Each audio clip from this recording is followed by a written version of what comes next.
সুজির পরিমাণটা কম দিয়েছি, সুজিটা লাল লাল করে নাড়ি চাড়ে পাতলা পাতলা হবে, বেশি হবে না, খালি দুধ দিয়ে এটা ফুটে সিদ্ধ হবে পায়েসের মতন। চালের বদলে খালি সুজি দেওয়া হচ্ছে, আর কিছু না। এটা খেতে খুব টেস্ট হয়, যার যা ইচ্ছা বানিয়ে খেতে পারো, বাচ্চা থাকলে বাচ্চাকে বানিয়ে দিতে পারো, খুব ভীষণই টেস্ট হয়। কিন্তু ঘি দিয়ে করতে হবে, ঘি দিলে সুজির গন্ধটা খুব ভালো হয়। এবং একটু এলাচ দিলে, এক দুটো এলাচ একটা দিলেই যথেষ্ট, গুঁড়া করে দিয়ে দেবেন। আর চিনির পরিমাণটা যে যেমন, কিন্তু একটু নুন দিতে হবে সামান্য, দুধটা দিয়ে ফোটানোর পরে একটু নুন দেবেন।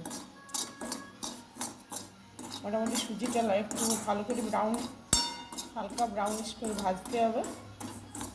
এই নেড়ে নেড়ে আস্তে আস্তে নাড়তে হবে, স্লো করে রাখতে হবে, বেশি হাই পাওয়ার দিলে হবে না, স্লো করে ভাজতে ভাজতে সুজিটা দেখবেন হালকা ব্রাউন কালারের হয়ে আসবে। তখন কিন্তু আপনাকে দুধটা এর মধ্যে দিয়ে দিতে হবে।